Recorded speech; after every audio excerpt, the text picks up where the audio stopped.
And West Hartford, any lawsuits? I know Mary Glassman of Avon has suggested there will be one. Of Simsbury, I'm sorry. Well, I mean, look, the only thing worse than bad government is a big monopoly, and that's why we have Connecticut Unfair Trade Practices Act. These guys have one job. One job is to transmit electricity on lines, and they don't have people that can put those lines back up on the poles when they need to be. I think Republicans, Democrats, independents, and citizens can all agree that monopolies need to be regulated and they need to perform on behalf of the people in the communities.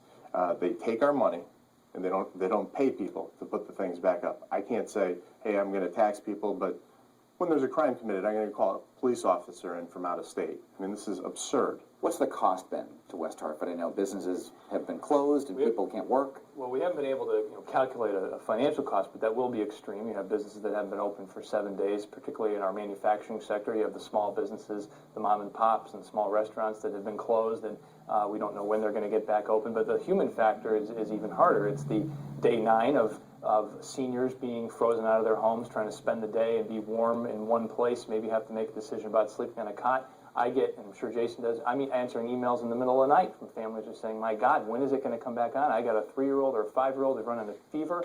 That's the human factor. This is happening all over the place. It stopped being funny many, many days ago.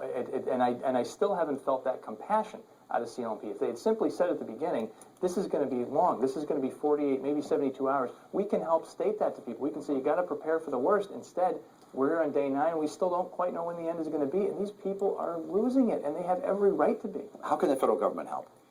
Well, I think the federal government can continue to help by making sure that we do the kind of comprehensive look back in this thing. But Dennis, after this passes, let's talk about infrastructure. We had a vote in Washington where they voted down the president's infrastructure bill. For God's sake, could we not put people back to work? Couldn't we put those lines underground? Can't we turn to fuel cell technology? That's one way to address the monopoly situation and also create the kind of diversity. Yes, it will take money, but let's be the country that thinks big again. Let's be the country that invests in our infrastructure. If these lines were underground, we wouldn't have nearly the problem that we have today.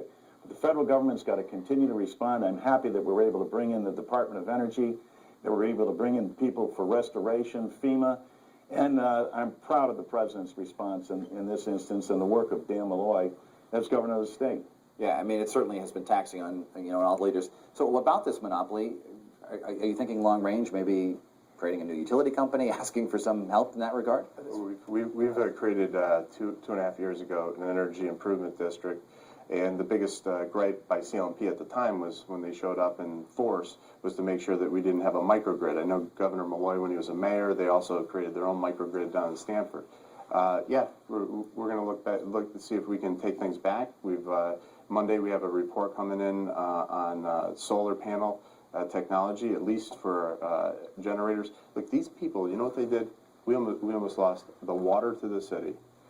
We almost lost our well, we did lose both of them, and we were able to get them back online. You would have had sewage backing up, and you would have had no water. You would have had no water suppression.